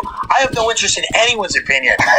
Just like my mother, who's a schizophrenic, she never had to have anyone over to have a good time, and that's the way I do. But you now have a crazy amount of people listening. Do you feel, because people try to guilt you, people try to go, somebody didn't get vaccinated and they died of COVID, and they try to go, that's Joe Rogan's fault. This is what people say. That's what they say? Well, that's what they say. I mean, this is their whole thing, right? This is what I would say. Yeah. Why didn't the doctors give them treatment? Right. Why didn't the doctors get them monoclonal antibodies? Why were they denied monoclonal antibodies? Did they request them? Did they know about them? Right. Why didn't they get IV vitamin drip infusions? Why didn't they get NAD? Is that available? Yeah. Isn't that available? That seems like, especially IV vitamin drips. Like that shit's very available. We know that high-level vitamin drips, whether it's with especially with C, D, zinc, glutathione, all those things are like hugely beneficial to any kind of disease people have. For sure. I mean, I've got them. I've got them like as just a health remedy for the last few years, and every time I do it, it feels fucking great. And you know people personally that have had problems with the vaccine. I know quite a few now. Yeah. Now I know over 15 people that have had like serious side effects. Of the vaccine. Both men and women, menstrual issues, strokes, neurological disorders, chronic fatigue. So what's a neurological disorder? Like your whole body shaking. Jesus. Yeah, like you can't do anything about it. Like weird. And it's the thing is, when you're vaccinating, this to be fair, you're vaccinating hundreds of millions of people in this country alone. You're going to get adverse side effects on any medication. Right. The thing is, if you look at only that, like if you vaccinate 100 million people, they think that the adverse side effects, and they don't really know because the VAERS report, it's very underreported, and it's hard to see whether or not it's 100% accurate. I don't know how much they investigate each individual one. Right. But if you they seem to think that at a low number, like a conservative number, it's like 1 per 1,000. So if you vaccinate 1 million people, you're going to have a lot of people that have adverse side effects. You vaccinate 100 people, you're going to have a lot. So this is what we're dealing with. Yeah. And that doesn't get any play. It doesn't. They suppress it. There was a kid on TikTok that had myocarditis, and he was a high school kid, like an athlete, and he was in the hospital. And it got millions and millions of plays. They removed it from TikTok because it doesn't fit the narrative. Like, that's what's fucked. That's really an indication of a much larger problem. Yes. Yeah, the problem is that they is true. think they're doing good. I mean, a 13-year-old got it and died a day later. Quite a few. There's a few kids that unfortunately, have passed away. Yes. I have a friend, and one of his good friend's daughter got it. She was 14 years old, and just immediately respiratory failure. They put her in the ICU. She's fucked. There was one of the girls in the trials that was 13 years old. That's confined to a wheelchair for the rest of her life. And and you can't sue. Not that suing would matter when it's your child. No, you can't. That's part of what's going on. The emergency use authorization. It exempts them from any. And you're talking about these companies that have always historically lied about adverse side effects in order to make profit. They've done it with Vioxx. They've done it with a bunch of other drugs in the past. Pfizer is like one of the most fined companies ever. The Russian ever. vaccine Sputnik is actually the best vaccine. It's supposed to be very good. It's actually the best vaccine. It's crazy. And nobody's talking it's about supposed to be very good too. Yeah. Yeah, the Cuban one's supposed to be excellent. Lex Friedman is Lex is an agent of Russia. He works for Russia. He definitely does. And he's here in America now. He's related to Putin. Yeah, he's his son. Lex Friedman is the son of Putin and Ghislaine Maxwell. His real name's Damien. Keep it on the low. But he was talking about Sputnik, and I researched Sputnik, and Sputnik is actually good. Yeah. Could you, instead of with the ivermectin, just pitch Sputnik? Well, that way you could divert the people that are angry at you, and you go, all right, I'll give you a vaccine. Get a Russian one. It's the best one. Get a Cuban one. What's the Cuban one called? I don't know. It's a good question. There's a new one that's coming out, apparently, that is it's an inert version of the virus, like an old school vaccine. So that's what you want.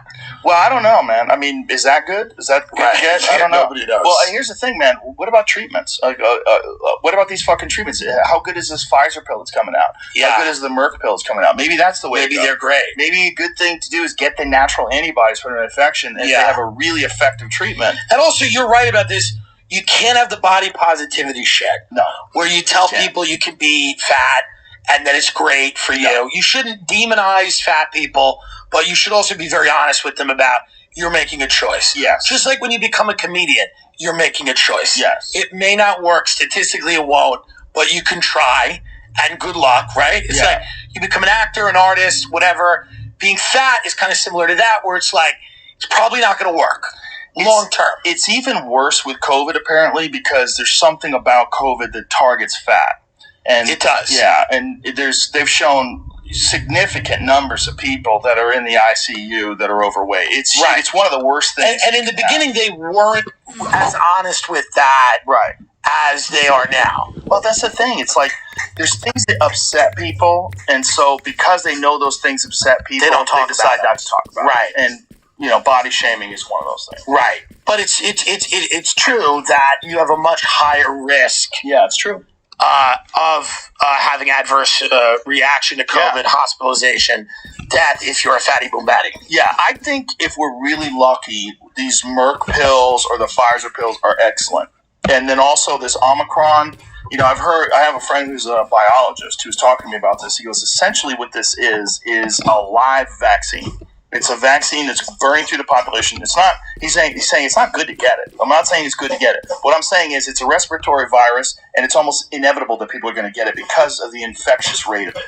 It's Right. super infectious. Right. And because it's super contagious, rather, this disease is probably going to get everybody who hasn't gotten COVID yet. What's driving the entire economy right now is online commerce.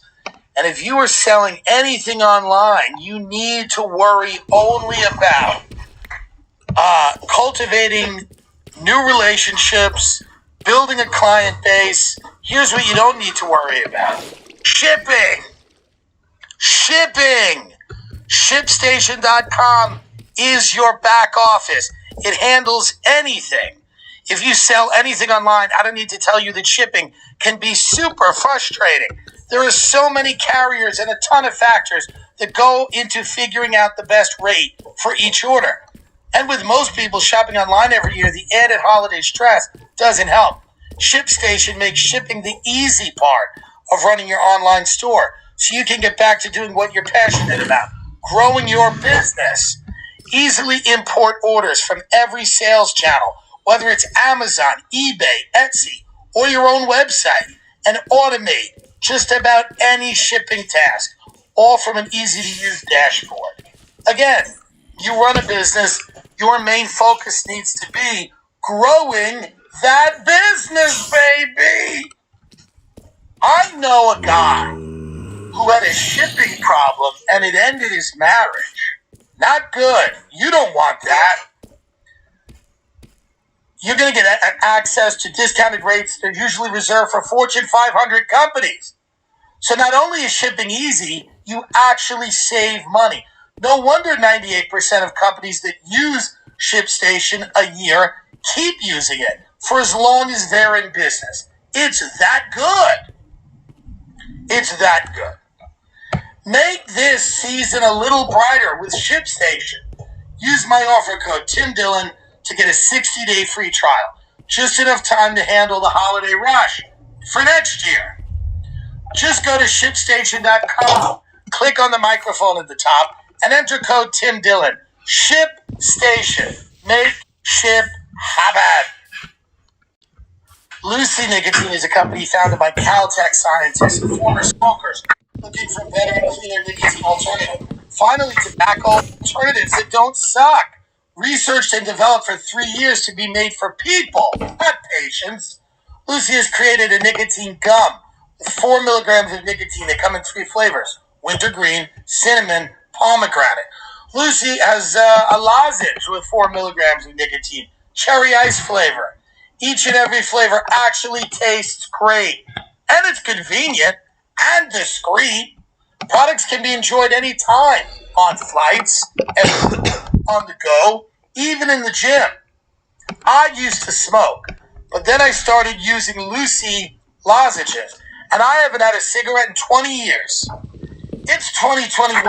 Get rid of your cigarettes, unplug your vape, throw out your dip, and get some Lucy nicotine gum or lozenges. This is the real deal. A subscription to Lucy comes directly to your door each month, so it's simple. And you don't have to leave your house because Lucy has it now. Attention, Tim Dillon Show listeners, go to lucy.co. That's lucy.co.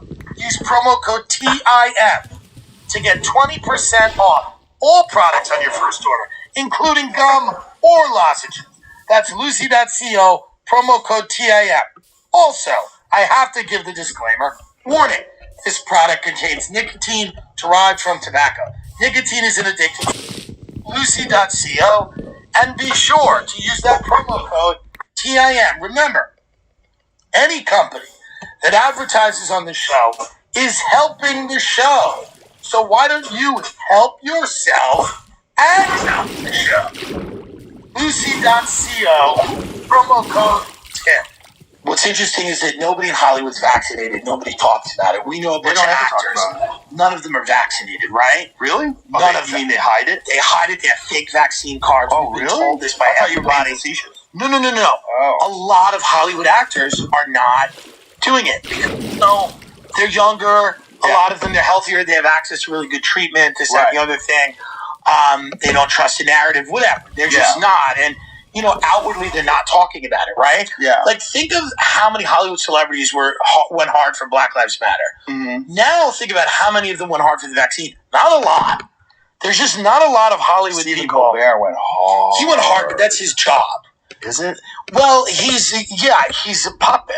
I mean, that's like That was literally the most marionette. Puppety thing I think I've ever Well, seen. he's a guy that took the $25 million a year, which I get.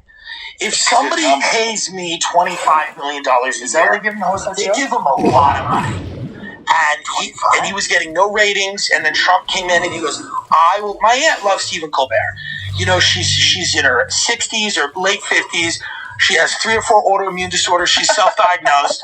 She drinks white Zinfandel, and she sits in her chair. She has a loveless marriage, and she stares at the TV, and Stephen Colbert comes on, and he goes, Trump's evil, and the Republicans are evil, and she cheers and smacks her seal-like paws together, and this is how she's going to spend the rest of her life.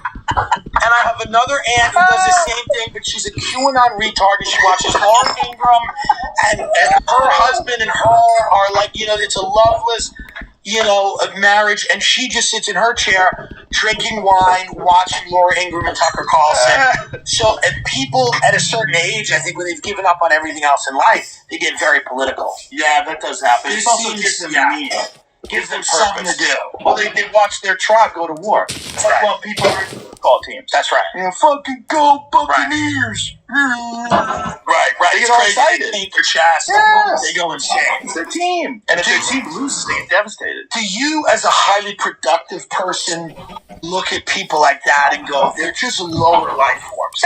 Because I'm not even nearly as productive as you, and I look at them like that, and I do 100th of maybe 1,000th of what you do. And I look at them and I go, they're like zombies. Yeah. Their bodies and minds have been taken over. Well, it's a trap. Right. It's like if you ever watch people play 3-card money in New York, Yes. and you go, oh, you fucking dummy. Like, Yes. You're going to get You're sucked gonna into get- that? yeah. Like, you get sucked into all those things. Right. That's what I say about, like, if you get really invested in politics. Voting for president is probably a lot like rooting on pro wrestling. That's right. It might make you feel better, Right. but I don't know how much it really affects the outcome. Yeah. And they're trying to pull that back Oh, as for much sure. as possible now. I mean, if you look at Biden, who's clearly, this act didn't get passed. Even Yeah. the Democrats are going, this guy is out of it. Yeah. Even people that voted for him are going, hey, it's wrong. It's clear to see that the will of the people gets subverted a lot in many different ways. Sure. And the people who end up running the show are not necessarily representative of what the public wants. Yeah. And how do you, I don't know that you fix that.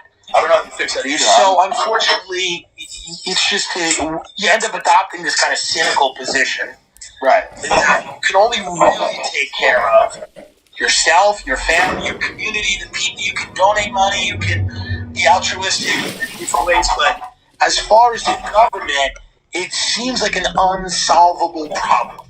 It's definitely complex. It's moving along. Right. I've been paying attention to these companies that are buying up affordable housing. Yeah, Have you like paid BlackRock and Zillow. attention? Yeah, that's scary. It is scary. That's scary because if they can move the entire country into renting, That's right. Nobody can own anything. That's what they want to do. Right, that's what I'm saying. They If don't you want get- anyone to own anything. If you get a giant majority of the population that are just renters, they don't ever own property. They never have their own real home. Yeah. And then you make sure that you control their wage because you have massive corporations, whether it's Target or Amazon or whatever, and they limit the amount of possible growth you have within a company. Yeah.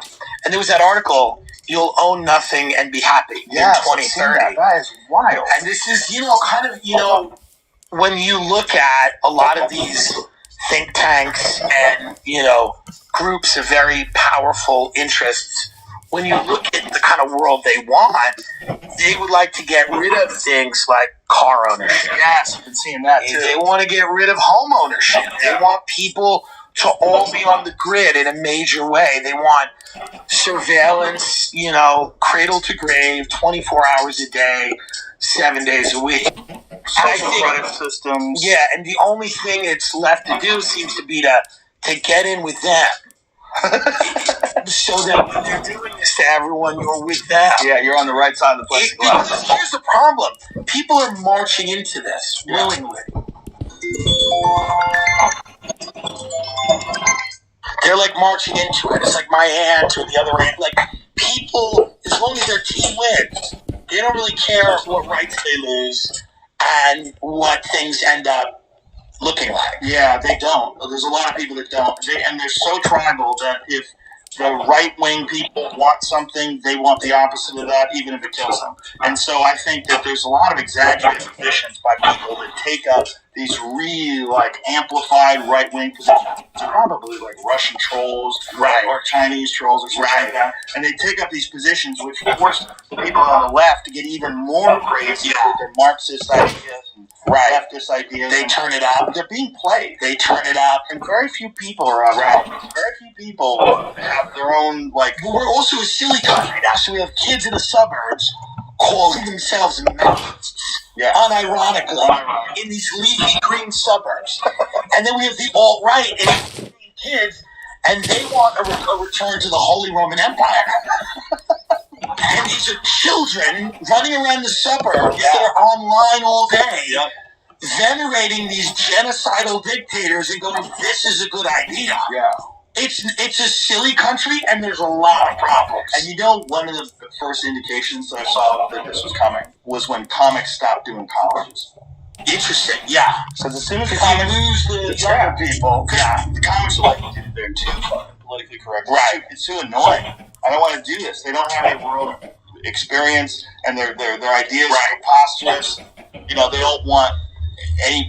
They're like the first to say no one should own property. They're the first to say that. Absolutely. That we need a redistribution of wealth. And we need. Which a little bit of is good. Well, you don't want all of it. Because they want to make money. Income equality is a crazy statement. Of course. Because should people make more money? Yes. Yes. They definitely should. Sure. If you look at a corporation that's making fucking untold billions of dollars, and then you go down to the bottom of the chain, people are in dire poverty that are working for that company, and that company is benefiting substantially more than that person. The balance is way off. The balance is way off, and those people have no leverage. Yes. That's where unions come into play. That's why it's important. That's why Jeff Bezos recently with Amazon, he's taking the photos with the girl. Yeah. He's enjoying it. At least the Amazon employees, even though they don't have food or healthcare, can look at him and go, he's having fun. Do you know what I mean? Yeah. Whereas a Warren Buffett, he's just in Omaha having sex with kids quietly and worshiping Satan. Is that what he's doing? Come on. Who lives in Omaha? He has $1 billion. He's not a Coca-Cola. He's got $100 billion. He lives in Omaha. Why? Because he likes. He says he likes Dairy Queen. Let's cut it out. But Bezos, at least, he's on a raft with these whores in the middle of the ocean. At least that inspires people. I think it's actually his girlfriend. Yeah. She's really pretty. She's pretty in an interesting way. What does that mean? There's a shapeliness to her that's. She seems threatening. Like an animal. She looks like an agent. Kind of like somebody who would play an agent in a movie, which is interesting because she probably is an agent in real life. Well, she's a side agent or something. Dated a lot of other people. She's had Yeah. children. I think she's American. Well, God bless her, and she's making good choices. I always tell women, if you can, marry a billionaire, right? Marry a wealthy dude. Hang in there for a couple of years. The and it's best way better than life working at is to Amazon. marry someone who they make money by destroying themselves while you enjoy it, which is many relationships that I know. A woman will enjoy the fruits of the man's labor. He will destroy himself and he will kind of enjoy the money. Right. Boveda's, I believe, is retired. Well, He stepped down as a CEO, but it's kind of right? like Putin, right? Where they never really step down. But my thing is like, when you have a country that's this silly, Yeah. where comedy specials are people coming out making serious points, you have late night hosts crying, you have